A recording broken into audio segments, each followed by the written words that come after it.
Okay, ako agad. Thank you.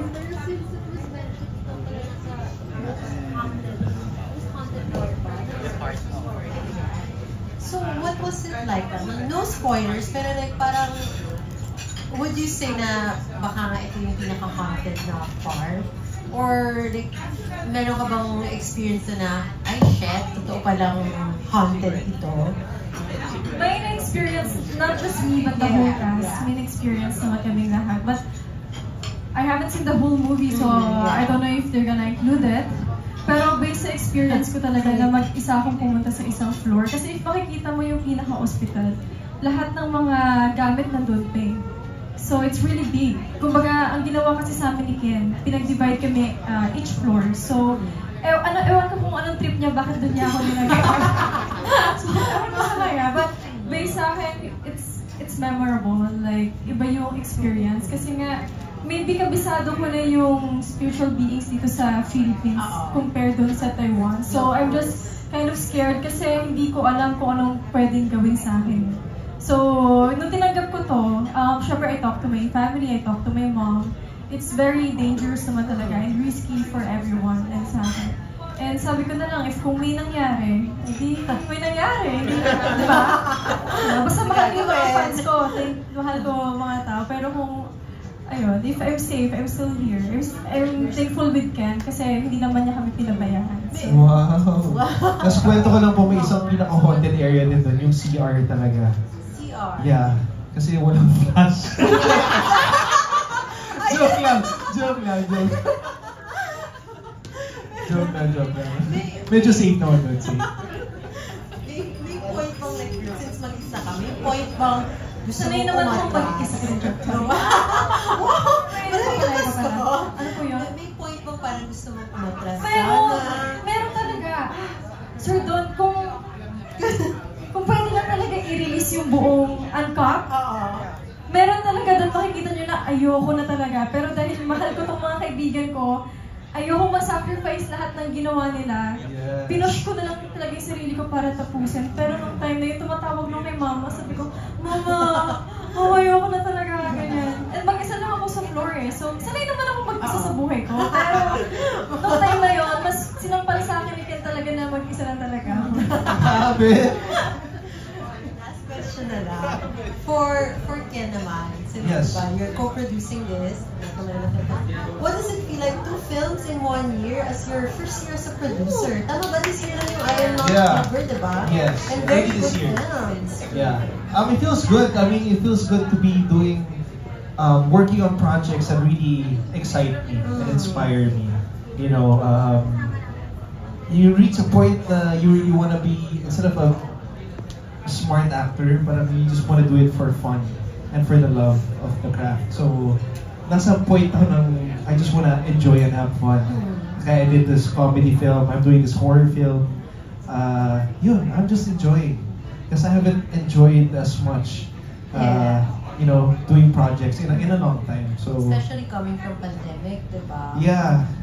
And you know, it's just something new and something excites me. At least, you know, you have to keep on looking for something that excites you at times eh. Para, you know, mabuhayan ulit yung fire inside of you. Ano yan? So yun na. Just really enjoy. Thank you. Sir Don, kamusta naman si Enrique na bilang matagal ka ng producer? Kamusta naman si Enrique, co-producer? Maganda kay Enrique, honest niya sa producer. Hindi lang by title na producer siya. Nagko-contribute talaga siya sa ideas. Marami siyang inputs, which is important, di ba? Tsaka maganda rin, naglalabas siya ng pera. I mean, if tatanungin niya ako kung talagang gusto ko makasama si Enrique to produce another one, hindi ako nag-win. Kasi talagang nag-usap na kami. Oo, nag-usap na kami. Pero very good experience. So, thank you. Tsaka syempre, marami rin ako natututunan sa kanya. Of course. Younger than me, diba? Yeah, but I'm also learning a lot from them, you know. I really commend them for pushing the craft and different genres and better films for our industry. I'm just really proud of them, and it inspires me to produce and make more projects that pushes the boundaries of what Philippine cinema is and what we know of. So yun lang. I just hope there are more people like them in our industry that's also pushing for different content than what we're used to. So yun. Last question na lang, sorry. Is there anything we can look forward to na? As a producer for 2025, meron na ba? Yes, I have a show coming up with ABS next year. Yes. Co-producing it with them. And I also have some films that we're working on. But main focus for next year would be the TV series. And of course a movie. I want to release another movie by end of next year sana. Thank you. Thank you guys. Thank you. Thank you, Ana. Sino po ang ating susunod na magtatanong? Yes, ma'am. Hello po, good evening. So, Amy po from News 5. Yan. For all the cast po, nabanggit po kanina ni Miss MJ na you do the pagpag. I don't know kung bakit yung ginagawa nyo.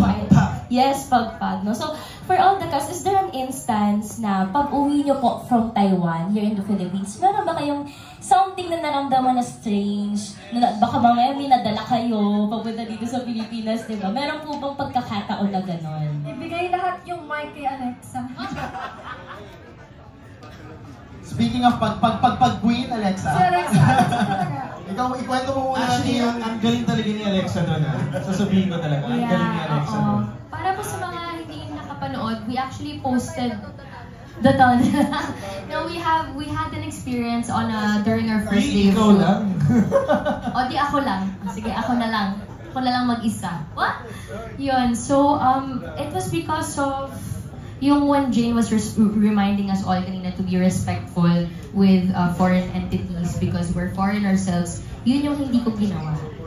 Yung first day. Ako kasi isa ko sa pinakamakulit, if not the pinakapasaway sa buong cast. So there was during the first time of shoot na pinupuntahan ko mga lugar na bawal. Tapos si Zarky pranked me, diba? So sumigaw ako ng sobrang lakas and I think I disrespected the spirits by accident. Yun yung kumabit sa akin sa tunnel. So sumunod siya sa akin, kumapit inside, and we posted a video about this already, and if not for Jane and her mom and everyone else in the van who noticed that there was something wrong with me. Baka hindi pa napatigil yung van, hindi pa nakapag-pray. So we learned our lesson agad, simula pa lang nung buong shoot, to always respect and pray, and to remember na hindi lang yung Taiwanese prayer or Taiwanese faith. Kasi yung first day, hindi pa kami nakakapagpatawag ng sarili naming pastor, but it was Jane's idea to call in for our own faith and on our religion. Yeah. Zar, nagpapagpag ka pa rin ba pagdating sa Pilipinas? Wala naman, thankfully, no? Pagdating ng Pilipinas, wala na. Isang pala isipan nyo nung una, magpapagpag ba tayo dito o pang Pilipinas lang yun o iba yung pang Taiwan? Tapos, since then, yun nangyari kay Alexa, and then after yun, nagpagpag kami. Ayun, everyday na kami, every night na kami dumadaan ng 7-Eleven. Actually nga, yung next 7-Eleven sa malapit sa location, haunted na yun for sure. Kasi doon sumunod lahat. Andun na lahat. Doon sumunod lahat. Ay, meron pa nagpamahiin doon. Meron silang parang binibigay na papel na color yellow. Tapos araw-araw lang siya nasa bulsa namin. Tapos, kapag may scenes kami, may binibigay silang parang papel na may pera. And you have to spend that. So, 50 pesos. Oh, 50 pesos sa kanila. So ako, ang saya ko kapag mag-roll na kami. Kasi after nun, pag magpapagpag, may pambili ako ng egg. T-eggs. T-eggs. And so last question po for Mr. Ken. Ayan. So for as co-producer po, no, sorry it sounds like a Miss Universe question, but would like to ask, no, what's more important to you, no, kumita ng malaki itong pelikula o humakot ng award? Yes, bakit di pwede lahat na lang? Joke lang. Siyempre, all of the above, we always want to strive for the best, you know, so we really want the Filipinos to enjoy our film, and I'm sure they will. So, of course, that's what we all want. We all want everybody to enjoy the film at the hard work na ginawa po namin.